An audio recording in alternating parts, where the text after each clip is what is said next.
everyone and welcome back to Mind Review. I am Sakshi Kaushik and अभी तक हम लोग पूरे 5 पेपर्स जो हैं साइकोलॉजी में अंडर ग्रेजुएट सिलेबस के अकॉर्डिंग कवर कर चुके हैं in the let's crack it series which are bio psychology, general psychology, organisational psychology, social psychology and personality.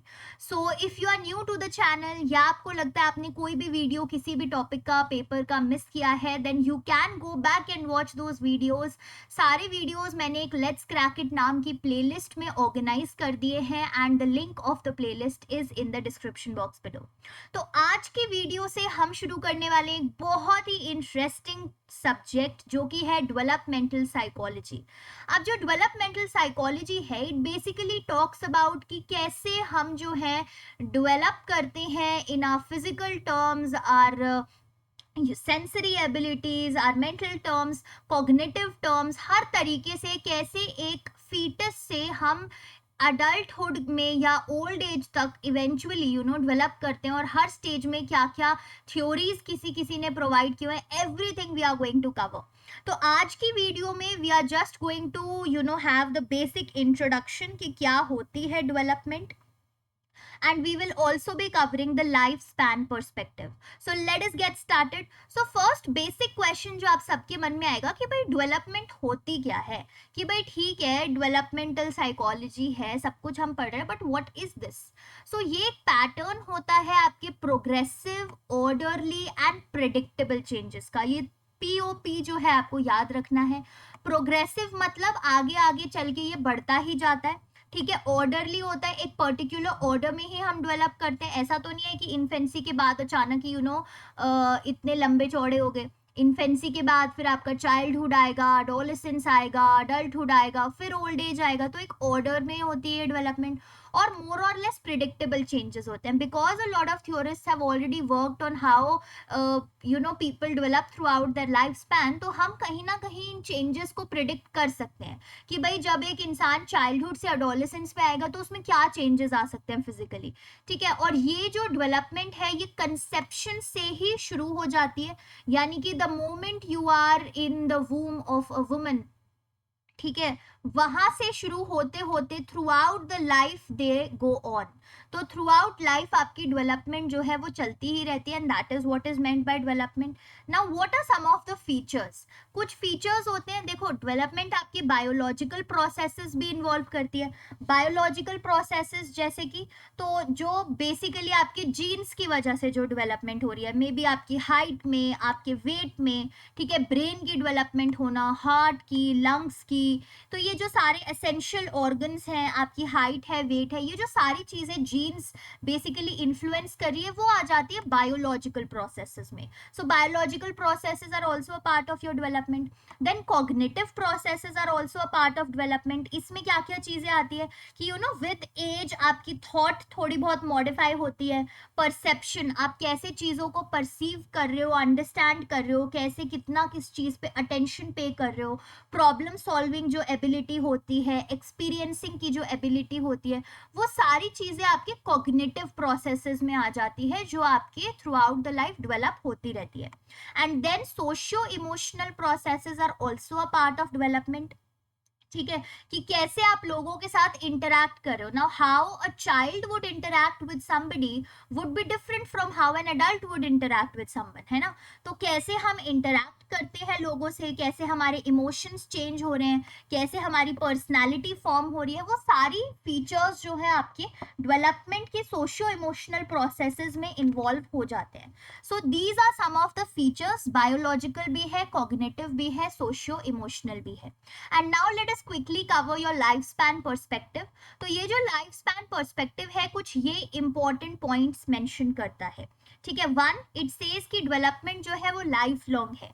ऐसा नहीं है कि सिर्फ 5 साल की उम्र तक आप डेवलप करोगे और उसके बाद there will be no development. No, development lifelong चलती है. Then it is multidirectional. ऐसा नहीं है कि सिर्फ बायोलॉजिकल मोड में ही डेवलप हो जा रहे हो. मल्टी डायरेक्शनल है, बायोलॉजिकल भी होगा, कॉग्निटिव डेवलपमेंट भी हो रहा होगा, साथ साथ सोशियो इमोशनल डेवलपमेंट भी हो रहा होगा. And it is highly plastic, मतलब विद टाइम और ये सब जो है एजेस के साथ आपकी डेवलपमेंट भी चेंज होती रहती है। हो सकता है एक पर्टिकुलर एज में बहुत ज़्यादा डेवलपमेंट हो रही है, जैसे अगर हम बायोलॉजिकल प्रोसेस में हाइट की बात करें तो हाइट एक वक्त तक बहुत ज्यादा चेंज होती है, एकदम से इंसान जो है लंबा हो जा रहा है and after that it becomes a little stagnant. So life span perspective यही कहते हैं कि डेवलपमेंट काफी चेंजेबल हो सकती है, प्लास्टिक है वो। इट इज कॉन्टेक्चुअल, कॉन्टेक्स्ट पे भी डिपेंड करती है कि आप कैसे कॉन्टेक्स्ट में रह रहे हो, वो भी इन्फ्लुएंस करेगा आपकी डेवलपमेंट कैसी होगी। It is a concern of number of discipline, तो बहुत सारे बिसाइड्स साइकोलॉजी और भी जो डिसिप्लिन होते हैं वो भी इंटरेस्टेड होते हैं ये जानने में कि कैसे डेवलपमेंट हो रही है, because that will also help them in their studies. फिर डेवलपमेंट आपकी हिस्टोरिकल कंडीशन से भी इन्फ्लुएंस होती है। कैसे? क्योंकि देखो हिस्टोरिकल कंडीशंस क्या रही हैं जिस एरिया में आप डेवलप हो रहे हो उसकी, वो कहीं ना कहीं आपको कल्चरल एस्पेक्ट में या जेनेटिक एस्पेक्ट में इन्फ्लुएंस करती हैं। And various processes of development are interwoven, तो ऐसा नहीं है कि बिल्कुल इंडिपेंडेंटली हो रही है बायोलॉजिकल डेवलपमेंट और सोशियो इमोशनल डेवलपमेंट अपना अलग ही चल रही है कहीं पे। No, they are all interwoven, they are all interrelated and interdependent on each other with each other. तो सारे प्रोसेसेस जो हैं आपस में कहीं ना कहीं रिलेटेड ही हैं। सो this is what your life span perspective is saying. अब क्या कुछ ऐसे फैक्टर्स हो सकते हैं जो हमारी डेवलपमेंट को अफेक्ट कर सके? Let us study about that also. तो सबसे इंपॉर्टेंट रोल होता है जीनोटाइप्स एंड फिनोटाइप्स का।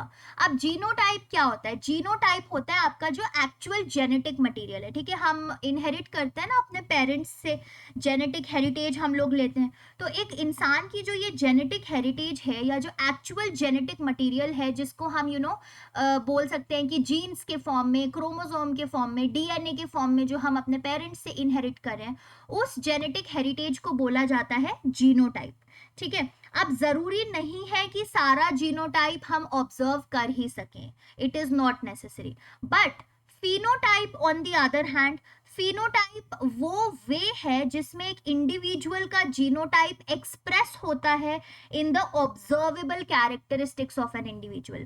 तो आपके बालों का कलर क्या है, ठीक है। आपकी आईज में जो हमने बायोसाइकोलॉजी पे बात की थी कि it is iris which is giving the colour to your eyes, तो आपकी आइरिस का कलर क्या है, ठीक है। तो ये कुछ आपके जीन्स हैं जो इन्फ्लुएंस कर रहे हैं कि बालों का कलर क्या है, आईज में आइरिस का कलर क्या है, all of these. But express कैसे हो रहे हैं? एक्सप्रेस हो रहे हैं फिनोटाइप के थ्रू। तो फिनोटाइप वो तरीके हैं, वो वेज हैं जिसमें एक इंडिविजुअल के जो जीनोटाइप है या जो जीन्स हैं वो एक्सप्रेस होते हैं in certain observable characteristics and measurable characteristics, ठीक है। अब ये जो ऑब्जर्वेबल कैरेक्टरिस्टिक्स होते हैं एक इंडिविजुअल के, ये कैसे आते हैं?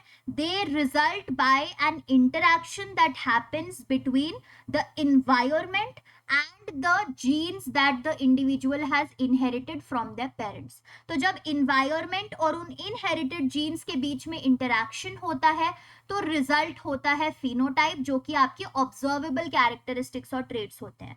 तो जीनोटाइप्स को हम कैसे ऑब्जर्व कर सकते हैं? Through phenotypes. हो सकता है अपने ब्राउन हेयर्स का जीन जो है इनहेरिट करा हो अपने पेरेंट्स से।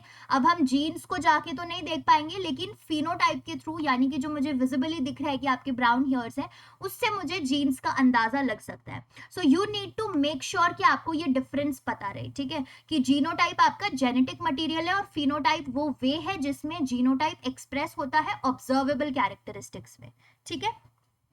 फिर उसके बाद डेवलपमेंट को हमारी इन्वायरमेंटल फैक्टर्स भी इन्फ्लुएंस कर सकते हैं। तो देखो मेरे जो जीन्स थे वो तो मेरी डेवलपमेंट को इन्फ्लुएंस कर ही रहे हैं कि कैसे मेरी डेवलपमेंट होगी, क्या शेप साइज सा टाइप का होगा बॉडी का एंड ऑल ऑफ दैट।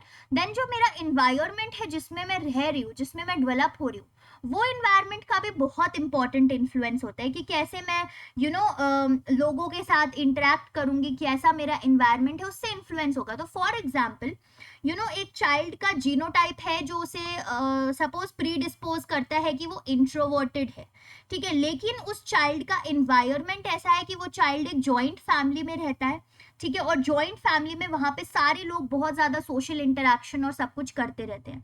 तो वो जो इन्वायरमेंट है वो उस चाइल्ड की जीनोटाइप के साथ थोड़ा बहुत इंटरेक्ट करके उस चाइल्ड को लिटिल एक्सट्रोवर्ट बनाने के केपेबल कर सकता है, that the child will also begin to engage in that type of social interaction.